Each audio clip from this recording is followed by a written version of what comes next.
Welcome to NewsBeast. We have Dr. Ed Rollins in the house.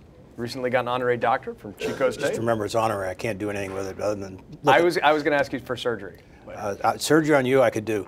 I got a hammer and a saw, and let's go at it. That's a long conversation, Ed. We're gonna. So listen, man, you deserve all the credit in the world for winning 49 states with Ronald Reagan in 1984. He won 49 states. He won 49 states. I lost Minnesota. You lost Minnesota, and even that's questionable, I know, but that's a story for another day. I've heard you say a lot of rough things about Mitt Romney when you were hoping Mike Huckabee would get in. Mm-hmm. You had all the oppo ready to go. Now let's play a little game. Sure. You're running Mitt Romney's campaign. What do you do to have Mitt Romney win this election? You keep the focus on the economy.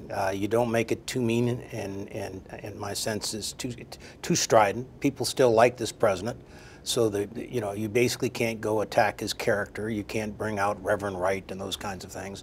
You make it about isn't it unfortunate that this president and his team didn't have the experience or the formula to move the country forward. That's a very credible, very believable argument. If you do that, basically people pay attention to you. If you yell and scream and throw mud at each other, the likelihood is that you're going to basically get diminished yourself.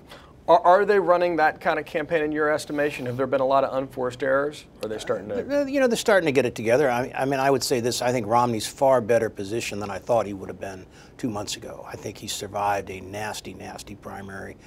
Republicans have come home, whether it's a combination of the president or the same-sex marriage or any of the rest of it. The base is there. Obama's base is there. And I think at this point in time, as we always have talked, it's going to be a battle for the independents. Does the Donald Trump stuff just meaningless distraction? Well, it is a distraction, though, and I think the critical thing here is, I always believe you got to win every week in order to get to the point where you win an election. Romney had a pretty good week, and then all of a sudden you spend the last couple days dealing with Donald Trump. Donald Trump's not on anybody's ballot, and Donald Trump's not going to basically bring any voters to you.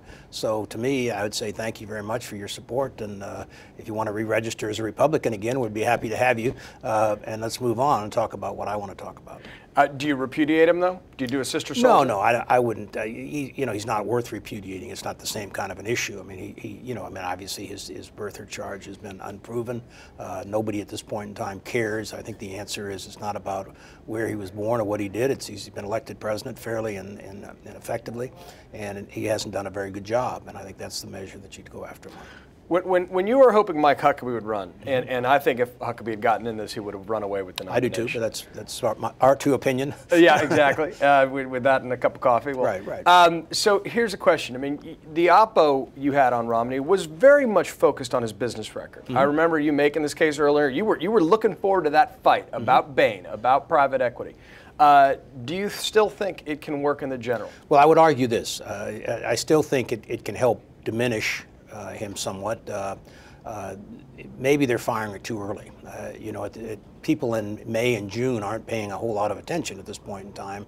They're worrying about a lot of other things. Kids getting out of school, summertime, vacation, what have you. And unfortunately, whenever you do opposition research, you always have to be very careful when you use the weapons. And the timing of it's very important.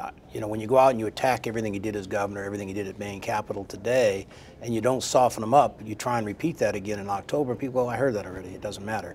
So to me, I think they're misfiring it a little bit. I think there's a little desperation on the part of the Obama team, and it may be because the economy's not getting better, and more important, it may be that they've been so anxious to get into the fight.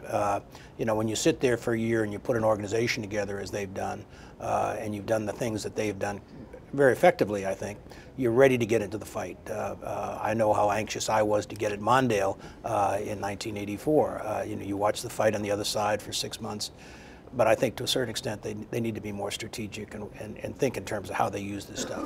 At this point in time, I don't think it's had any impact. Well, Dr. Ed Rollins, one of the wise guys and real gentlemen of politics. Thank you. See you, pal. Great to have you. Thank you.